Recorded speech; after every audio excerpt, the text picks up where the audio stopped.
مرو runta isku sheegno waxay lama taabtaan soo maray wax ka badan qarsanaa ya السلام عليكم ورحمة الله وبركاته سو دواد أصحابتي دا وفريدو دومتي على فريدوي مالي عاوي وما channel كليك لك عيو إيسان ما بس قبطة ورنت أنا أسمح كمدين هايو أصحابي anyway ودي سو نقضي عن يوتيوب كيك وجعلها أصحابتي ذكو حرنا وجعلها ولو آيرتي هنا أني ساسي تاي وإذن جعلها يسو دواد ملك استدويد كجوكتان مركلانتي مقال كلانتي أيامها ومقنا قيل موينة لكن إنو سنة الحمد لله دبك جرنون دبك مقنانا إذن شيء يا كلي إلي جوكتي marti ehla ii soo martiyay ehelkayga ii soo martiyay sidaas darteed waxaan jeclaystay inaan waqtiga ayaga siiyo oo aan YouTube-ka kor duubin tan kalena aniga waxa waay dadkayga aad uma jecel YouTube-ka even ani ilama jeclo qaar ay dhaho gabadhan stress ku dhacay stress YouTube furatay ay stress aan heli karo aniga waa soo dhigay stress dhan yani qofka hadeertaan noloshu bilaaway ma aragtay stress ku dhici kara laakiin aniga stresskayga hoolayga years ago waa soo qaatay waxaas waa iska soo duduub meel iska soo dhigay stress waxa la dhaho ima haayo YouTube waan jeclahay walaalahay ani oo sida gaarka ii yaqaano way ogyihiin xilliga aan YouTube jeclahay inaan yeesho oon sameysto YouTube-na alxamdulillah noloshayda kuma xirno laakiin dadkayga inaan wax la wadaago waxaa jeclana wax duduubo matalaad oo kale inaad duduubo wax aan yani inaad dadka inta soo hor fariisatid hadashid oo wax u sheegtid dadka waxay ka jecel yihiin inaa wixii aa u matashid yani ficil ahaan aa u tastid ee dadka ka jecel yihiin aniga saraaxan dadka waxaa ahay wax ficil ahaan ku fahmo miyihi dadka oo markii wax loo sheegaya dhageysto qofka hadduu YouTube maanta soo fariisto uu hadlaayo dadalmaayo miyigu soconaa warkiis laakiin qofka hadduu wax yar oo sheeko gaaban ahaan oo wixii u sameeyo ficilkii waa qaadan karaa aniga marka saas waxaa aaminsanahay dadka inaa wax matalaad wax lagu fahansiiyo laakiin aniga dadkayga xoogaa way dhibsadaa marka wax jilaa waxay leeyihiin oo iska daam ku fiicnid hooyaa tahay ilmaha haysataa adiga ma isku dhex yaacday adiga ma strestay xilligaa maxaa yani stressi kara alxamdulilah adduunka ilaahay wuxuu qof bini aadana siinayay oo dhan waan haystaa alxamdulilah ilaahay intaan haysana ha siiyo aniga intii haysatana hanoo siyaadiyo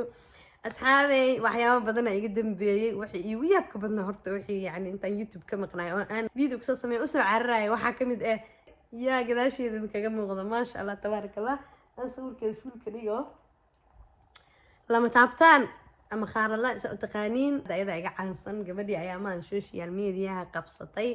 lasla dhexyaacay ani qisadeeda bilow ilaa dhammaad habeenkii saas usoo dhigto horaa ka daawaday bilow ilaa dhammaad waan daawaday maasha allah asxaabteedana waa u sheergarayaan dhahay war qisadaan dhageystaa war anima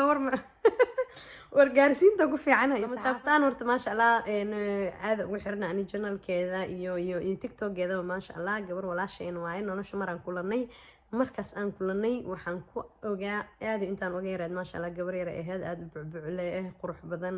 xay maasha allah ayadoo weliba single ayaad markaas caruur ma lahayn markaas iigu dambeysay wallaahi ma iloobo maasha allah muddo isla joognay ugu dambeeyna waaba kala guurnaba waqooyiga iyo waxaan kala aadnay koonfur aadna laakiin maasha allah waa iska warheynay lama taabtaan marka dadaa waxay leeyihiin qisadan ma ay subsatay maruna ma ay subsatay qisada lama taabtaan 100% waa xaqiiq waa ilaahay suu yani ku ogyahay idinkugu soo gudbinaysa si idinkaga sheekeynaysay xaqiiq u tahay maasha allah walow inta qof mucjiso wallahi ani mar inta sayxanuunta mar waxaan dhahaa no walaashay qurux leysaan mistaahilin mar waxaan dhahaa okay meesha u socotaa fahmi karaa waana run meesha u socoto waan fahmaya qofkii yani si degan qisada u dhageysto oo waxyaabaha kale aan raacraacin oo aan dhiig isku karinin wuxuu dareemi karaa ujeedka ay lahayd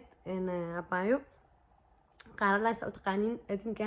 ujeedkay lahaydna wuxuu ahaa gabadhan nin hore kala tageen gabar yar hore haysatay maasha allah intaysan guursanin qalbi dhagax intaysan u gacan gelin markii guurkeeda hore uu fashilmay waxay go'aansatay in guurkeeda labaad ay ku fara adeegto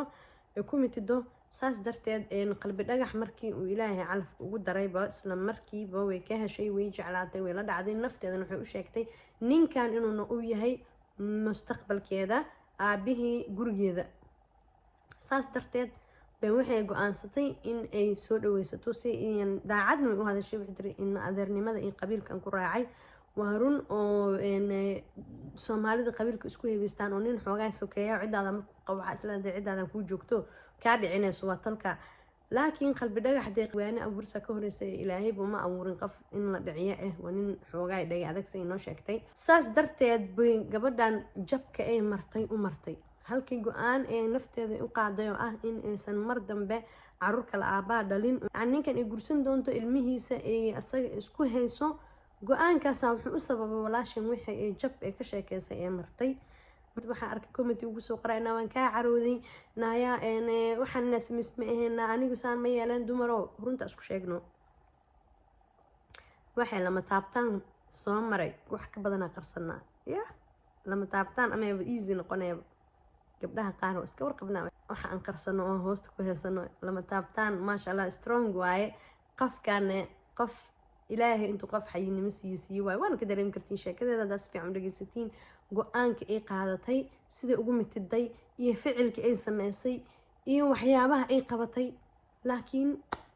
guuldarro ay ku dhamaadeen guuldaradaasna xalay ayada afkeeda ka qiratay waxay sabab u ah gabadha qarashkii isticmaalaysay ay soo deensatay deemahaas oo dhalayeen riba ilaahayna hore ayuu noogu sheegay qofkii ribo qaato inuu dagaalkiisa diyaar u yahay ilaahay ayaa ayadana ma aragtay xarigeeda markii xirxirtaba gadaal ka furfurayay nasiib daradaasna waxaa u sabab ah iyo ma aragtay dadaalkeeda inuu guuldaro ku dhamaado aniga shaqsi ahaan waxaan u sababeynayaa wiilka ma aha wiilka yacni asaga ma dhihi karno boqolkiiba boqol waa nin xun walow uusan fiicneen laakiin meesha waxaa ku jirta wax la dhaho caradi ilaahay iyo dagaalka ilaahayana aan sababay inuu gabadhan dadaalkeeda guuldaro ku dhamaado laakiin insha Allah waxaan ilaahay u weydiinaynaa reerkaas haddii wax isugu dhiman yihiin inuu maaragtay reer barwaaqoobo u dego ka dhigo sidee uga baxday deenta maasha Allah deentu way ka baxday waa xaqiiq deen maanta laguma lahan laakiin deentu waxay uga baxday garab ay ka heshay qoyskeeda ilaahay u barakeeye ribo iyo deen maanta intaan ka badan ku socon lahayd gabadhan quruxda badan leh walaasheena xasil iyo deganaan maanta intay dareento horteena imaato wixii ay soo martay nolosheeda inay nooga sheekeysanay ilaahay ka sukow ehelkeeda u sabab maasha Allah qisadani waa qiso xaqiiq boqolkiiba boqol waxna aysan ku darin waxna aysan ka dhimin say u dhacday in kugu soo gudbisay 100% waa huwa lama taabtaan inay guuleysanayso sida ay jeclaadna ilaahay ha u yeelo qalbi dhagaxo ilaahay intuu qalbi toorta ka dhigo quruxleydaada iyo cunugaaga iyo cidaada ninkii dhaqdo isku haysta Allah ka dhig marka ilaahay idinkiisa qaarla way guuleysan doontaa dumarku waa iska fudud yihiin waxaas u noqonina ninkaas ha yeelina saaxiibayaal reerkan cari ilaahay baa ku jirtay oo noloshooda si u rabeen inay noqon weyso waxaa keenayay waxa gabadhan ay soo deensatay waxa ku hoos jiray marka aniga rajaa ka leeyahay waxaan leeyahay qalbi dhagaxo ii qaar laayay ilaahay ma aragtay hadda khayr isku tiin inta isku kiin soo celiyo gabadhaas sirriyadeeda sida ahayd in ilmaheeda hal aaba yeeshay way soo dadaashay waxay meeshay ka keentay say ku keentay way u dadaashay way soo dadaashay maantana maalin garabkeeda inuu ka baxa ahayd ma ahan laakiin ilaahay qalbi dhagax qalbi toorta intuu ka dhigo wixii loo galo uu soo xasuusiyo reerkiisa quruxda badan inuu u soo celiyo rajeynaya qaalkii saxaabteyda intaan ku soo gabagabeena waxaan iga codsanayaa inaa like iyo share subscribe ku boobto misana qisaa keenaa saa hore ugu socda alla Soomaali ilaahay khayr ha siiyo xan jecla dadkayga waxaan ka codsanayaa muuqaalka like share subscribe inaa ku boobsiisiin qaarlaaye sheekada noo soo boobsiin waa sugi laahay soo boobsiin insha Allah خير بدنا يدين رجينا يا السلام عليكم ورحمة الله وبركاته.